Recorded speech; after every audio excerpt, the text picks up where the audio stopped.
What's going on, everybody? Happy Monday here in a Traded Black podcast. Slower back half the end of last week, but we got some interesting news over the weekend. How much truth is it? Mike Tyson, he's entered the ring, really vocalizing his efforts to reschedule and obviously legalize cannabis. Some interesting tweets that he pushed out over the weekend. How much momentum should we really be buying into this? That's the topic of conversation today. Michael Bronstein is going to give his feedback and his take on it all, including some of the stuff that Weldon Angelos has been doing as well. And there's a lot of, conversation online right now pertaining to this topic. So we'll find out whether or not there's some truth and momentum building behind the scenes. Let's welcome in AV here on a Monday. Good to see you. Monday. Panthers play tomorrow. What's that? Said it's a Monday. Panthers play tomorrow on Tuesday. They do. I will win the Stanley Cup on Tuesday. I'll be 38,000 feet high when that whole game is on. Because let me think about this. I leave 4:30 Eastern time. Yeah, I'll be done. I land at 12:30 p.m. Yeah, the game will be over by then. Game will be over. Or the NHL season will be over by then. Yes. Listen, I know there is thanks, Lance. Appreciate it with the sports jacket. Oh, that's probably you, Anthony. Sorry. That's AV. That's AV, not Shad. That is AV. Sorry, I got ahead of myself there. Listen, I know our guest is tight on time right now because he's got places to be, and I really want to get into this because I know it's a topic all over Twitter right now. Let's welcome in Michael Bronstein from the American Trade Association for Cannabis and Hemp here on our usual Monday Insider's Edge. We don't have to play the intro this week, Arns, but let's bring Michael up. I had a whole monologue for the opening planned out. Well, let's bring in Bronstein. How are you, sir? Good to see you. Good, gentlemen. Nice jackets, both of you. Yes, and nice tie. Nice tie. I like that. I've made it a trend. I start on Monday and then I get less serious as the week goes on. So Friday I'm in a backwards hat and t-shirt. I just don't know about the jacket hoodie look. No, Shad's holding on to that look. That is a paramount. Is it time to get rid of it? I mean, who is the fashion coordinator on this show? I don't know, but I talked about this in the green room and nobody seemed to want to hear it. Leave some comments below, people. Let us know what you think. You look good. Michael's comments go below. You look good. You're bruising egos over here, Mr. Bronstein. I don't mean to. Well, it's because he's much cooler than I am. I don't know if I'm that cool, but listen, I thought it was a good look. So maybe it's time to change things up. I actually did get a new blazer for Germany, so I think people will like it on Thursday when I'm live streaming on the floor there. So anyway, don't change on my account. Yeah, you're good. Listen, wanted to have you on, and I know there's a lot of conversation. Pete B says never change, Shad. Thank you, Pete B. Okay, let's get focused now here on a Monday. A lot of dialogue going on online right now, and we saw obviously the news. Mike Tyson, he's entering the ring. He actually put out some interesting tweets, especially one on the weekend. Quote, "How is cannabis a Schedule 1 while fentanyl, which is killing millions, is a Schedule 2? Something gets broken and needs fixing." And quite honestly, he, like many other Americans, definitely have a point. So how much impact does a move like this from Mike Tyson really have in Washington? Like, yes, he has a close relationship and has had for decades, not years, but decades with Donald Trump. So a name like this definitely creates a lot of attention towards what's going on right now. How much do you buy into this? How much momentum do you think is building off of this? As I was saying to someone earlier today, when I was in college 25 years ago, this wasn't the way I was taught about how a bill becomes a law, but a lot's happened since then, to where, this iterative feedback from Twitter and celebrities, certainly around the Trump White House, that these types of things do matter. The indications do matter. They matter. And I think one of the things that President Trump has done, irrespective of wherever anybody may sit on politics, is that he's taken culture and married that to politics, right? Yeah. I think that President Trump has bridged kind of this pop culture in a way that other presidents have not, and certainly used it politically, right? Like even with Obama, who, was sort of more culturally, like he was culturally attuned, not, like you wouldn't say like, George Bush was culturally attuned or something like that, right? Like, but Obama like had a coolness factor when he came to office, right? But it wasn't like Obama had the coolness factor and then he would use culture to change policy. Okay. Yeah. Whereas Trump, it kind of is like, okay, well, there is this cultural like zeitgeist that he kind of sees and utilizes it for the politics. And so I do think that there is, is it as significant as dropping a rule, right? Is it as significant as, him saying something about it, right? It probably doesn't go to that level of significance. Yeah. But it is significant that it's happening because the thing that you have here is you have a warming up around this issue, a warming up of kind of the culture around this issue too. And there's just no doubt, like, Tyson has had a relationship with President Trump over a number of years. And Going so, back to the early 90s, like it's been 30 Trump Plaza. Like you talk about pop culture and incorporating that into what President Donald Trump wants to get done. Like, look at the GOP convention. Who do you have there? Like Dana White was his lead speaker. You had Hulk Hogan. Like I don't know if I'd have Hulk Hogan, but it is what it is. But yeah, I think there is something there, but I think understanding the next steps, like, yes, he has influence. Yes, he brings attention. And there is something legitimate there as to what Mike Tyson is saying. Of course there is. But then what happens, I guess, next to actually make this more than just, attention? It actually becomes a law or there is rescheduling announced. We understand that process, but is this realistic? I think we need to study how Donald Trump is moving, especially as it relates to crypto. Donald Trump will do anything as long as he can make a profit from it. Good point. And I'm not saying that in a frivolous sense. I'm being dead serious. If you just look at the way that he's moving around crypto, Bitcoin, they're profiting off of it.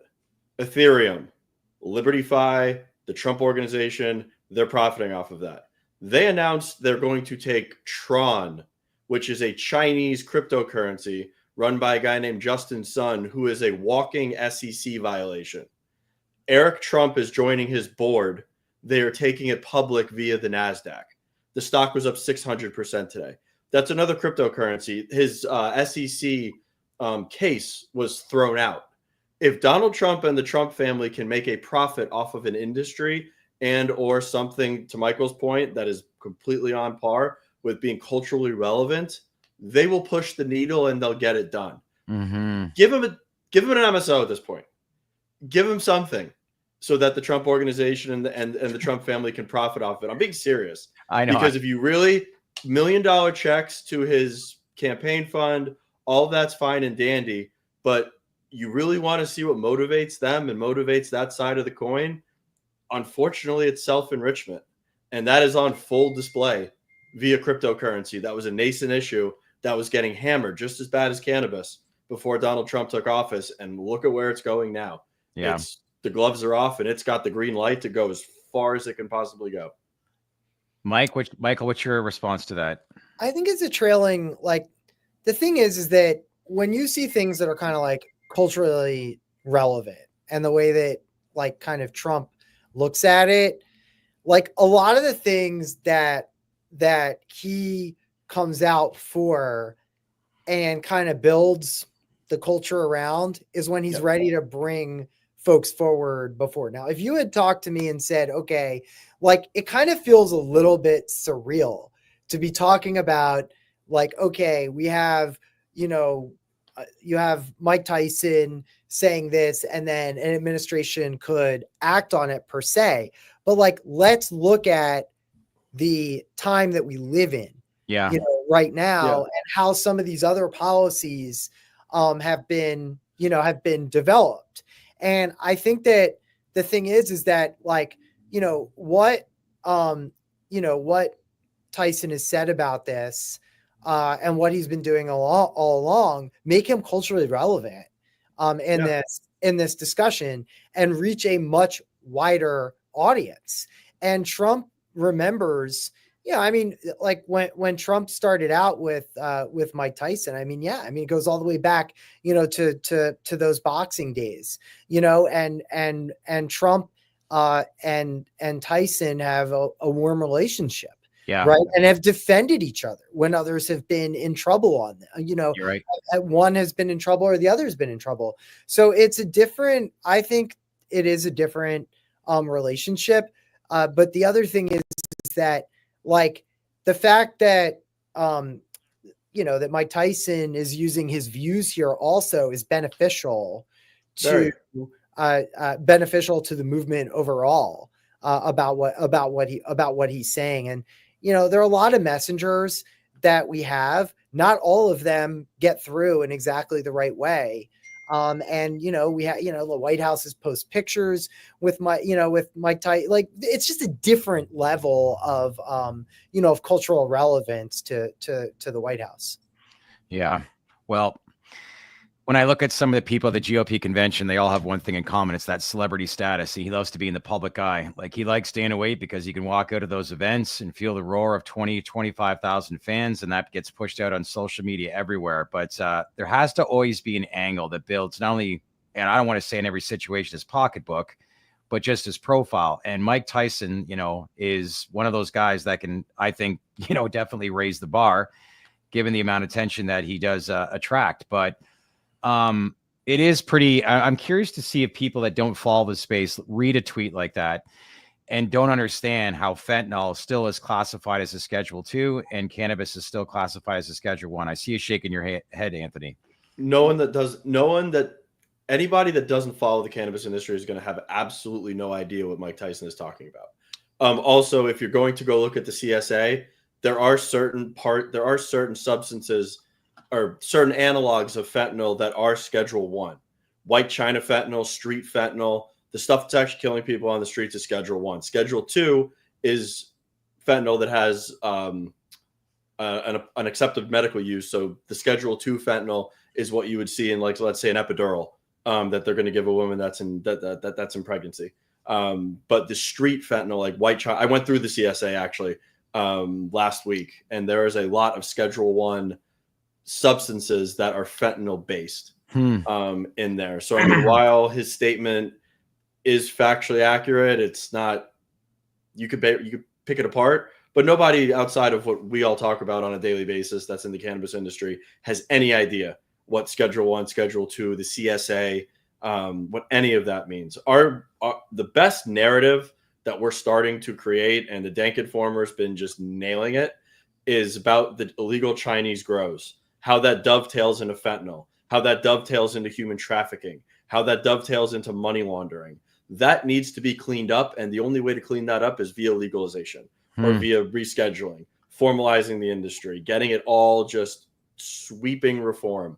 Gets that out of there, and you really want to resonate with Donald Trump, start talking about the crooked shit that Chinese are doing on U.S. soil. And it's been proven in Oklahoma, Missouri, Maine. I was talking to another CEO of a cannabis company. There is a proven dirty Chinese grow in New Jersey that's selling product into the legal market. That stuff is how you are going to create a narrative that's going to resonate, and what Trump is going to get behind, because then you want to start talking about negative effects of Chinese influence on U.S. soil. Trump's base isn't going to give a shit that's about cannabis. If they're going after the Chinese influence on U.S. soil and they can paint that picture, he's got plenty of cover fire to legitimize cannabis at the auspices of what the negative effects of that stuff is doing. Do you field a lot of calls regarding topics like this in your day-to-day job, Michael, that pertains to the illicit market? If so, like, how do you handle that? And what are some of the common questions that are brought up with you at your company? Yeah, so we hear about it a good amount from law enforcement. I think that at different, we just did an event with attorneys general, and I think that that's been a common topic that they have brought up. I mean, and they spend a lot of time dealing with issues like that. So I think everyone's hyper attuned. Now, remember also, budget funding priorities for enforcement are also laddered around, things like fentanyl, right? Mm-hmm. Things like, transnational drug trafficking, right? Things of that nature. And we kind of take for granted, but we shouldn't, as a legalization movement, that we have moved so far from when we began from in the marijuana legalization conversation, that right now we're at a maturation point to where we should be working with law enforcement and officials, on being able to point out where there are regulatory gaps that are being exploited on that.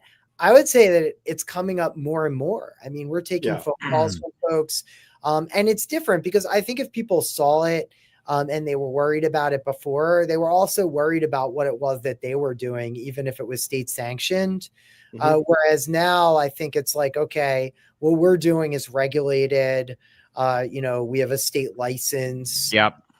We feel a little bit more comfortable talking about what it is if we do see something. And it's really the only way to go from an illicit market to a regulated market, is having those relationships and those conversations.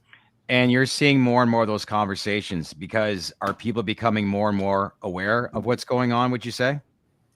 Yeah, I would say that there is a knowledge base that people see. And also, I think that the holes in the industry, right? Just like you have the gaming industry, for example, and there's folks are looking at involvement in criminal activity around that, right? Which is why there's all these regulatory, sort of regulatory look-ats on this.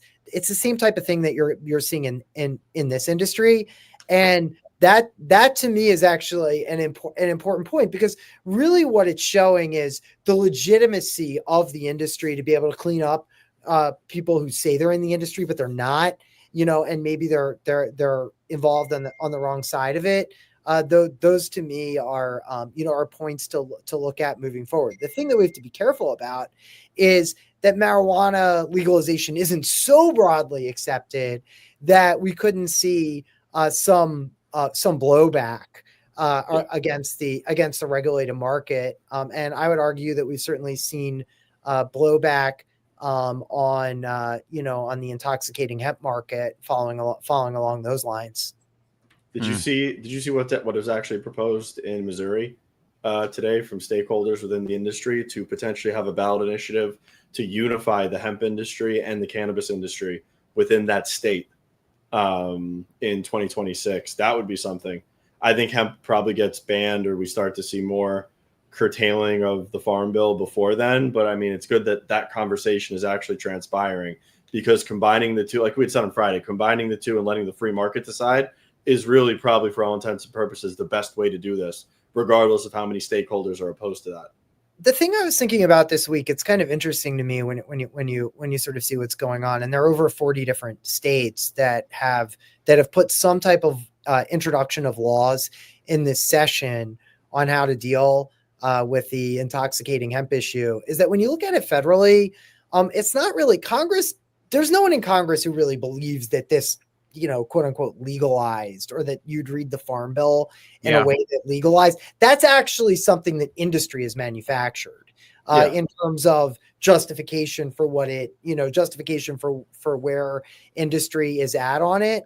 So in the conversations about how to regulate, I think that it paints a different picture at the federal level, because what folks are saying, well, wait a second, this isn't legal. I mean, this actually, what you're doing right now isn't legal right now. Correct. Right. So it's actually, they're starting from a different point. Okay. Because remember, in last year's farm bill, we saw both a Republican House and a Democratic Senate, right, propose pretty similar language relative to what they would do federally. So I just don't think that the same level of discussion is. And what Congress, I think, is looking to do is, is provide a lane. Okay. But provide a lane that they actually wanted to provide to begin with. And so we'll see where that lands. I mean, I think that conversation continues, but it does paint kind of how folks are looking at this issue as they go to legislate. Yeah. All right. Hot topic as we continue to have this every single week. What should we expect or plan for or be watching this week out of PA and in Texas? So in PA, what we're watching for is a bill language being dropped. We're hopeful to see Senator Laughlin, Senator Street's bill. We're hopeful to see Representative Kincaid, Rep Major, which I think would signal a good step forward in Pennsylvania around the budget discussions that are going on. And then I think on the Texas side, they're all eyes on what the governor is going to do. The clock is running down. It's about 8, so the 22nd. Yeah. As to whether veto legislation goes into law or signs that law. And I can just definitively say, I mean, we're watching very closely, and I don't think there's any good information that's come out right now. The governor commented on it at the end of last week, which all of us talked about, didn't really provide insight as to what it was that was going on. There's a lot of political commentary in the state that if it is vetoed, that there may be a special session to deal with this and a couple other issues. And there are also some folks that are speculating that it would just go into law without signature. So that is what we're watching this week, and what hopefully when we talk next week, we'll have something to talk about. Yeah. Well, all eyes will be on that closely, that's for sure. But, moment of truth time, I think, for two very important markets in the future of this industry. But I know a lot of people at both ends of the spectrum will be watching this closely. But one way or another, it's going to create a lot of attention, whether you like it or not. That's for sure. Things aren't going to stay the same the way they are. I mean, where they go is an open question. Yeah. Right. But I think that what we can count on right now is that things are not going to stay the same. I mean, operating kind of in this area is not something that's really tenable for industry. And it's certainly not tenable now from a regulatory side. Yeah, good point. All right. I know you got a big meeting, so we got some valuable information from in. You got to run, but let's keep in touch. I'm off to Germany. Do you need any schnitzels before I come back, or do you need anything from Berlin? Yeah, bring some schnitzel back. I hear it travels well. Yeah. Good stuff, my man. Have a great weekend. We'll see you back here Monday, hopefully with some more news on PA and Texas. Okay. Thanks, guys. All right. Thanks, Mike. Thank you, sir. All right. Yeah, I just wasn't even looking at the calendar, but next Monday's the 23rd. That's a big day. Very big day. So we always talk about the cannabis industry and hemp industry, and always a good topic to meet people within the industry that actually cover both ends of the spectrum. So with that, let's welcome in our next guest, segment number 2, John Keuber, CEO of Nevis Brands, which trades on the CSE under the ticker symbol NEVI. Saw you in Chicago last week at Benzinga. Good day, sir, and welcome to the podcast. Hey, thanks for having me, Chad. Nice to see you, Anthony. Decided to skip the tie, unlike your last guest. I like it. I'm finally someone backing up the hoodie angle. But long story short, I know this was a highly contested topic of conversation last week in Chicago about hemp, cannabis, and everything that's going on. What was the big takeaway for you pertaining to the topic while you were there? Well, I mean, hemp is going through a phase of massive growth right now. There's no secret. Everyone knows that. There's a lot of people nervous, obviously, about the regulations on both federal and state level and various jurisdictions. But anyone who's in this business, who's in the cannabis business, in the brand business, knows they have to be in hemp. If they're not there yet, they're going to be left behind. If they are already there, they're trying to expand that business. And I'm sure we'll get into some of the risks on that. But hemp essentially represents the opportunity to scale a massive growth category. But at the same time, I'd say continue to pay attention, continue to manage, continue to invest and participate in regulated markets, because that's the business we can all count on. You can plan for it. You can deploy capital with confidence. With hemp, it's just a little more complicated right now. Yeah, it is for sure. How do you see it evolving? Any idea? Well, I mean, no one knows. Anyone who states what they think is going to happen is going to look foolish. Look, I don't take not to go deep into history, but when we were going through Prohibition 100 or so years ago, there were various periods where things were banned. We went through a 9-month period where beer and wine was legal and hard spirits were banned. Then Prohibition got lifted. I mean, legislation is messy. Democracy is messy. there's a lot of different things that are going to happen. People who run cannabis brands like we do, you have to be nimble, you have to be prepared to move. But if I had to make a guess, I don't believe we're going to see this ban go through on a federal level. I think that's going to get shot down. And I think the other statement I'd make is that it's going to drive regulation, which is what we all want. Hemp is a great market. The regulated markets are great markets. Are there areas of the hemp market that are borderline irresponsible, if not, yes, irresponsible? Absolutely. That part of the market has to get addressed. It has to get cleaned up. People on the state level are doing that, thankfully. But this isn't, if the ban doesn't go through the bill in the appropriations bill, no one wants that to go through. It shouldn't go through. It's way too harsh. But if it drives the conversation around allowing hemp-derived products in certain doses, with certain production standards, with certain testing, possibly putting some controls on some of the synthetics, which, Anthony, you were making reference before on, like, anyone outside of the industry doesn't really know X, Y, and Z. Even people who consume cannabis, they don't really know what HHC is when they walk into a smoke shop. They just go, cool, let's try it. Right. And that's irresponsible. That's irresponsible. That's a big problem. Yeah. That's got to end. So, but, D9 being regulated in 5 and 10 milligram doses in drinks, gummies, and other consumables, that seems like a responsible thing to do. Yeah.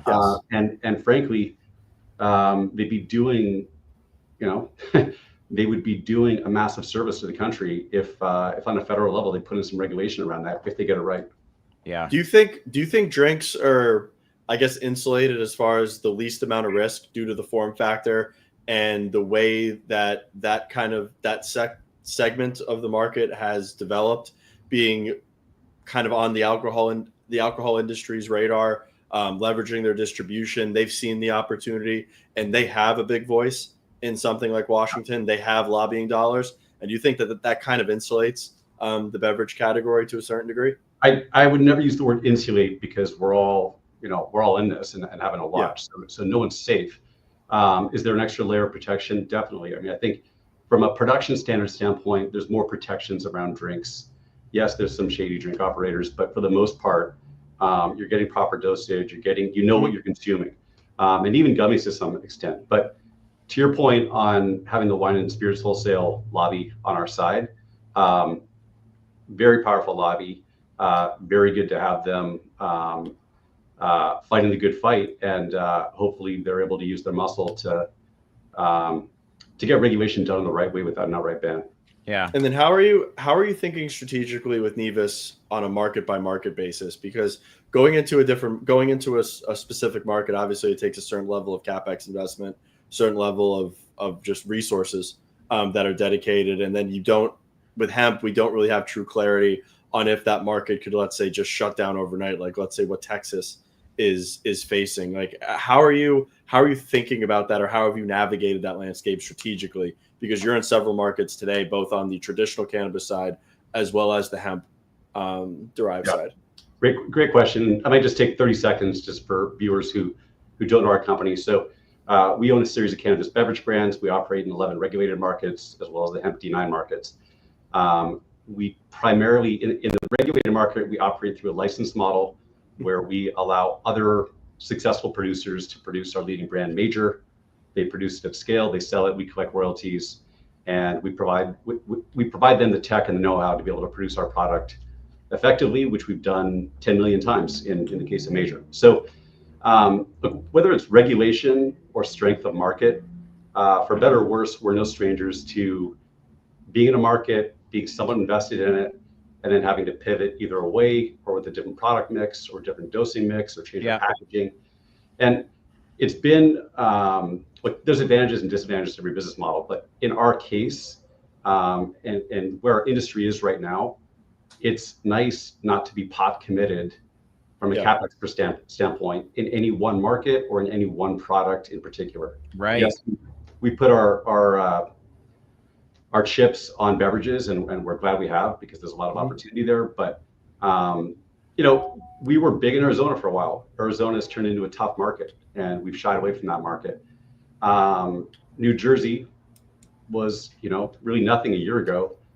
We entered New Jersey really quickly with not a lot of capital, but we're able to act fast and get our products in the market in January, and that's turning into one of our most successful markets. Definitely our fastest growing market, and has the best margins right now. So just to your question, like, how do you deal with it? You have to be nimble. Until you see something starting to scale, everyone knows the old model of cannabis from 5 years ago doesn't work, of just raising hundreds of millions and putting it all in one spot. But it's all the more true right now, where from an investor standpoint, should you be betting on companies that are in the regulated space? Absolutely. Should you be betting on companies that are in the hemp space? Absolutely. Yeah. Is it one or the other? No. Is one going to do better than the other? Of course, just one is going to do better than the other. But cannabis is here to stay. It's a growing market. Companies need to be able to navigate all the different changes, whether it's regulation or just strength of market. So from a beverage standpoint, which market do you think is going to win? Hemp, cannabis? Is it still too early to say? Like, I'd be curious, and this is why I grabbed my interest to get you on. We spoke to you last week, was really to get an understanding as to what are some of the consumer behavioral trends that you're seeing in the markets that you're, selling your product in right now. So I'll give the short answer first. As it comes to when it comes to cannabis drinks, I believe the hemp market is going to win. And the main reason is because of distribution. But the deeper reason on it is just human behavior. We like to consume a beverage when we socialize. For sure. Going on for thousands of years, if not more. So that human behavior element, tied with the distribution networks that are built in, the tailwinds we have in terms of lobbying and wanting to get certain laws through, I believe hemp is going to be the winner when it comes to cannabis drinks. But it's going to take a while. Like that mess I talked about with prohibition, that's got to play out. That can take several years. And in the meantime, we have our eye on the prize in terms of our regulated markets where we're already successful. But like anecdotally, we walk into, we're active with our hemp beverages in North Carolina, South Carolina. And I was on a brand tour, a retailer tour, hit about 20 different places. And some of these beer and wine shops, you get talking with the proprietor, and they talk about how half, and I'm not exaggerating, half their sales in a beer and wine shop are cannabis beverages. Really? Like that's a massive shift. That's a massive shift. We hear the stats. I mean, we've all read the stats on, the next generation, et cetera, one that consumes more. And you hear that and you sort of, in our business, we want to believe it, but you take it with a grain of salt. When you're on the ground and you talk to someone who says, number one, buys our product, is carrying our product, loves it. Yeah. And number two is saying, like, look at our cold case. And you look at the cold case, 3 rows of beer, 3 rows of cannabis beverages. It's pretty wild. In terms of the category, do you see it ever being, because obviously we look at alcohol, there's beer, wine, rum, vodka, tequila. Right now, I guess cannabis beverages is the best way to define segmentation. Is it a seltzer? Is it a tea? Is it some other sort of drink? How do you see the category evolving? Or is that the way you see it? It's going to be THC infused seltzers, sodas, etc. Or do you think we start to get more so into like strain specific drinks or like rosin drinks, and it starts to get a higher development than what we're looking at now? We've been in this industry Major is about 7 years old. And so we entered this market as one of the first super high dose beverages, 100 milligram beverage that tasted good. And 7 years ago, that was a massive win. People hadn't figured out, there's more now, but people hadn't figured out how to make a high dose beverage taste really good that didn't cost an arm and a leg. And so we, grew this brand Major into all these different markets. Now, 7 years later, the market is shifting towards more functional, more minors, strain specific to some degree. But I think the natural evolution for not just cannabis, for any beverage, is a move towards functional, Consumers are just demanding that even in the non-intoxicating space. So as this market matures, you didn't ask this directly, but I think it's where you're going in terms of like, how do you pick a winner? What defines whether one drink is successful and the other isn't? We continue to lean into taste. There's some beverages in the market that they're fixated on zero cal. They're fixated on flavors that offer some sweetness, but we just believe that right now the cannabis consumer still wants something that tastes really good, and they're prepared to consume a few calories. We're different in that way. You know, I would say 90% of the hemp-derived drinks out there are actually 0 cal or 5 cal or 10 cal. So we lean into taste still, and as the market evolves, I mean, not to tip our hand too much, but I just think going down the functional route, working with other ingredients, both cannabinoids and non-cannabinoids that offer consumers a benefit to their health and their wellness. It's what this segment of the market is looking for. But look, there's always going to be the big blocks of there's going to be 3 teas, there's going to be 5 sodas, there's going to be 3 energy drinks. Like all those block and tackle things are going to happen. And then you have brand trust, which again, a little bit out of context here, but people ask me all the time about Major. This is not necessarily the hemp space, but how is Major still successful? Well, we've been around for 7 years, made all these different units. We've never had an issue. And so you have 80,000 consumers a month in Washington that continue to buy our product because they know they can count on it. So over time, I think in this is 3, 4, 5 years, there's going to be hemp drinks that go away because they make a mistake or they do something wrong or they don't treat their consumers with respect. And all the 101 brand stuff you still have to do in addition to having a great product. So what markets, like I've seen some of your numbers and you had some great growth, and like with your hemp derived products, I would say, being the leading charge with that right now, but you said 10 states, correct? Correct. Yeah. 11, is it? Okay. Well, sorry. We're at 11. We're operating in 10. There's one that still has to come online, but yeah. Okay. Yeah. So what's you said New Jersey, like what are, I'd say, your top 3 markets right now where you're seeing the biggest growth amongst consumer trends that are changing? Yeah, biggest growth is New Jersey. That's a fantastic market. It's reasonably regulated. They have some controls on stores. MSOs don't get to do their MSO thing. They're quite in the way they do. And for people who don't know what I'm talking about, there's some states where MSOs have come in. They've just dominated and controlled the market with their strength. Yeah. And many states have laws that essentially protect the smaller operators, which makes for a healthier market, gives consumers more product diversity and so forth. New Jersey is a well-run market, has great margins, supply is controlled, and great margins, great growth, and people love their drinks there. Missouri has been a great market for a while. I really applaud Missouri regulators. I mean, for those of us in the hemp camp, they're have their various hemp bans in place, but that's okay. I mean, they have a really healthy, well-run, regulated market, and some, they're generating tax revenue, same as Washington. Hemp is banned here, but it's a very vibrant, robust, regulated dispensary market. So it kind of works. But yeah, Missouri and New Jersey are our favorite markets in terms of from a growth perspective right now. Well, I look at some of this progress that's being made, as we said, like last week. Was there any specific questions that you saw that really grabbed your interest that maybe some of our viewers that weren't at Benzinga that would find interesting, towards this topic that maybe you learned that you were unaware of going into last week's event? Just looking at some notes here. Pardon me, Shad. Yeah. I would say from Benzinga, nothing.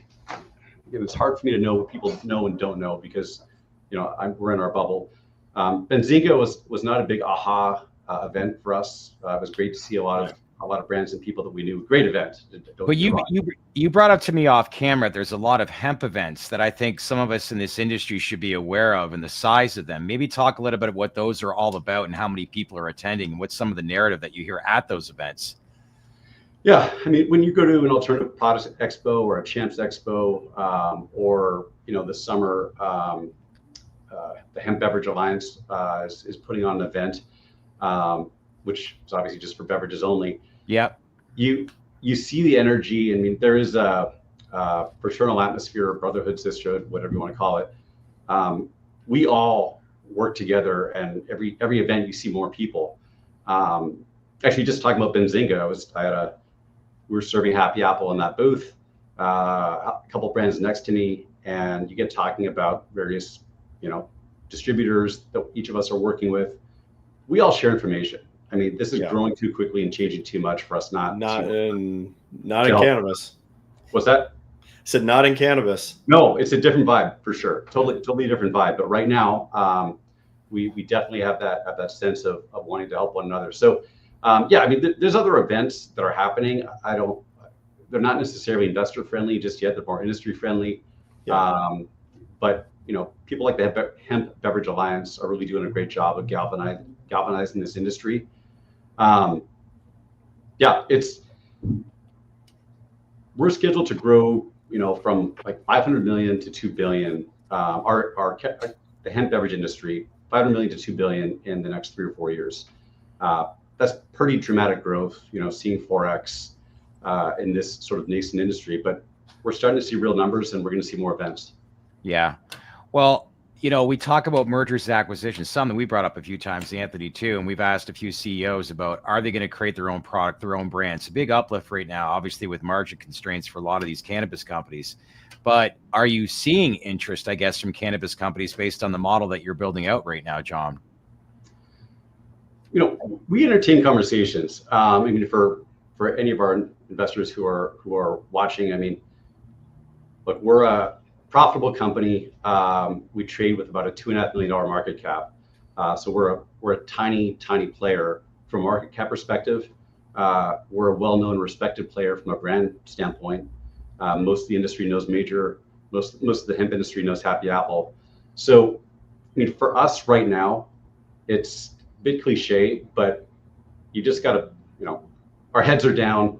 We're growing every quarter, growing revenue every quarter, and you just keep doing that. If we ever have a conversation to acquire other brands, of course we're open to it. I think it's healthy for some of the brands to combine. And in terms of being acquired, I mean, that's not something you seek. It just happens once you get to a certain point. Yeah. Well, our thumbnail title today in today's video said, who wins, cannabis or hemp? And I asked that question on the beverage side, cannabis or hemp. And I didn't know if I was getting an answer from you, but it was pretty direct. And again, you feel that hemp will indeed win this when it comes to the overall beverage industry, right? If I had to make a bet, I would say yes. I think hemp does win, but that's not a black and white answer. No, I get it. It's what we do in the media space, right? Just look at the accessibility. I mean, right now you can go buy a hemp beverage at ABC Liquors, Total Wine. Like, you can't buy a traditional cannabis beverage anywhere but a dispensary. Dispensary is a walled garden. Like I said, when Boris came out with the Curaleaf products, the best thing he did was he jailbroke his brand out of the dispensary and now into big box. Yep. Branded hemp beverages, you see them everywhere, and they're just freely on the shelf with people walking around that are there to buy other things. And they catch people's eye, and they get people that are kind of curious into buying the product. The touch points are 10x, probably even more than that, what you would get for a traditional cannabis beverage, traditional cannabis product. So the hemp beverage industry is supposed to grow from, you said, 500 million to 2 billion. You said, in what time frame is that again? It's the next 4 years. Wow, so that's big, really big. I think it'll grow faster than that if you have big brands come in. Yeah, true. And this thing really accelerates. Yeah. Well, I mean, the Total Wines and so forth, that was, when that started happening about a year ago, that was definitely an inflection point where I think everyone said, okay, this isn't the weird drink that goes on the back shelf of the smoke shop. No. This is legit on a full end cap and half a row of Total Wine, or a quarter. I've seen cannabis beverages getting end cap, like prime end cap exposure in liquor stores. Everywhere. And then you're correct. Total Wine, ABC, Crown Spirits, they all have end caps and giant displays with hemp-derived beverages. Yeah. Happy Apple. So it's available in 11 different states. New Jersey seems to be the hot one right now, correct? Actually, Major is actually available in 11 states as well as in a D9 market. We sell both our products at nevishemp.com, both Major and Happy Apple. But in terms of traditional retail, Happy Apple is in North Carolina and South Carolina for the most part. Nice. That's where we have scale in terms of distribution and retail.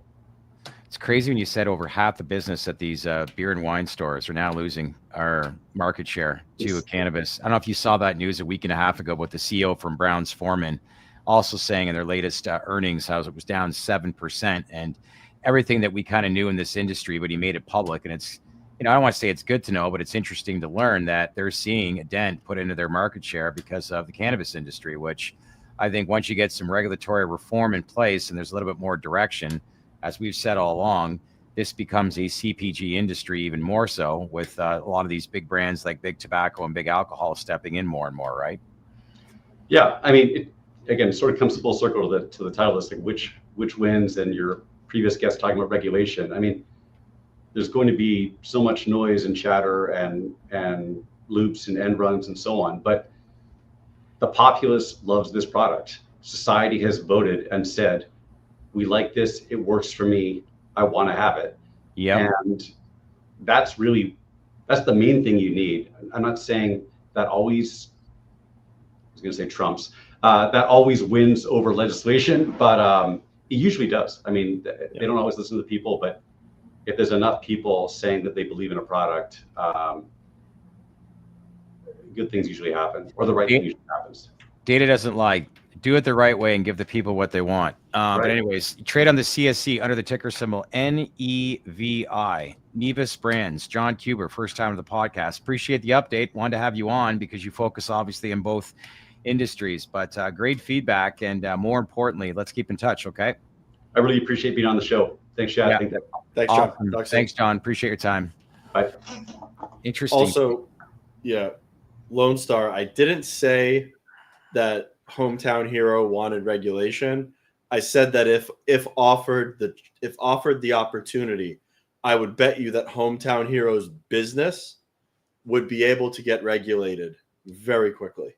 Yeah. Because they're operating above board with mostly Delta 8 and Delta 9 THC products. Not that they wanted regulation, because that's the problem in Texas is everybody just wants a free market Wild West. Nobody wants sensible regulation, and that's why they're looking at SB3. Had an interesting conversation with Trent Wolovac today too, but some of the tweets that are going out and what Trump wants compared to concerning SB3, it's really a lot of people in some ways are gasping at loose ends, so to speak. Donald Trump has no idea what's going on, nor does he have any impact on this whatsoever. But one way or another, today's the 16th, so we got 7 days, the 23rd. We're going to have some interesting feedback out of Texas, but some interesting information that John was saying about some of the consumer trends and the amount of market share that, these beer and wine stores in North and South Carolina. I know some of you didn't believe that, but you should, because he's on the front lines and this is what he does for a living. And this is the feedback that they get from speaking to these people. So I mean, Minnesota, I think it eroded like 18% of their total liquor sales within months of launching THC beverages in the state. Like cannabis beverages are making a big dent. That's why I don't think they're going anywhere. Yeah. By the way, well, seize the momentum. Wanted to highlight as well what you said earlier. That was a heck of an angle that you'd mentioned about with Donald Trump and the fentanyl and China basically getting involved with like the illicit market. We've touched on that a few times in other campaigns with the overall industry, but that is a great approach and angle to get the Trump administration attention towards a lot of this right now. It's what Jason Wild was talking to the DEA about when he was there with Mike Tyson. That's the angle that they're taking. Illegal Chinese grows, illegal Chinese trafficking that's being stimulated by these illegal cannabis grows. Yeah. That's the message that they are going after in terms of the administration. It's everywhere too. I see it everywhere in Canada as well. And some of these facilities, it's just like not for sale. And then they come back 2, 3, 4 times to an offer that they get. And it's all based on the illicit market. And, this isn't the illicit market. This is the legal market. You're suggesting that fentanyl and cannabis, walk me through. Sorry. No, I'm not suggesting anything. These illegal Chinese grows, these state legal grows being ran by illegal Chinese migrants that are practicing illegal activities. They're not illegal grows. Like they are owned legally in Maine. They've got a state issued license, but humans are being trafficked through them. They're doing all sorts of illegal shit through these legal businesses. It's proven. There's articles about it all over the internet. Yeah. Tried reaching out to Dank Informer today, and he's not available. And love to have him on once, but I don't think that's going to happen. But anyways, he starts still putting out some helpful information. But it's worth noting, too, that Mike Tyson actually retweeted some of his tweets. So, he's grabbing some attention when Mike Tyson's retweeting a tweet or two of some of the information. But anyways, Dank Informer, if you're listening, just saying hello to you. All right, sir. I got to head on an airplane. I fly out 24 hours from now. But on the agenda Wednesday, you've got Hirsch on, which would be good. Got Hirsch on Wednesday, and then I've got Adam Terry and Trent on Friday. Yeah. By the way, Omar Khan from High Tide texted me during the podcast. I think High Tide just reported their latest earnings. They did. Just bringing it up right now. Feel free to put some numbers down for anybody that's watching right now. Company now operates 200 Canna Cabana stores. During February and March, Canna Cabana held a 12% share of the cannabis retail market. Cannabis has reached 1.9 million. Where is this? Company generated 4.9 million in free cash flow. Daily same-store sales across Canna Cabana network increased by 6.2% year over year. So, in a nutshell, I'm going to have Raj Grover on. That will be 2:30 Berlin time. I'm live streaming, so that will be 8:30 a.m. North American time on Thursday. I also have Jürgen Bickel from Stores in Bickel. He's coming on at 2 o'clock local time in Berlin. That's 8 a.m. So we're going to kick things off. Grab your coffee before the market begins, but I'll be on the floor in Berlin all day Thursday. There's a few others, including some representatives that work with Village Farms that we're working on to get. And then an old name from the industry, Deepak Anand. He was big in the Canadian industry in the early days, went over to Europe, had a successful exit. He's going to join me as a co-host off and on throughout the day as well. There's a few other guests that I'm trying to work on as well throughout the day. So we'll go live. And then Big Mike from Advanced Nutrients. He's the guy that pieced this all together. He'll be joining me as well on Thursday. So that should be fun. And then Friday, you've got Adam Trent and Adam Terry from Cantrip. That's right. So it should be a good week. All right, sir. Well, you'll be working at one end and I'll be working at the other end. And then we'll reconvene here next Monday to see what the feedback was. And then hopefully Michael Bronstein, where he's working on his end, will have some feedback on what we can expect in Texas and some dialogue and momentum that's building in PA in the next 7 days. But one way or another, whatever decision is made, it's going to create a lot of noise, and we'll be here to report it. So stay connected, stay open-minded, and anyway, we'll see you all back here. Anthony by himself on Wednesday, and I'll see everyone back here Thursday morning, 8 a.m. as we go live from Berlin. Appreciate everybody, and enjoy the rest of your day. Take care. See you, bro.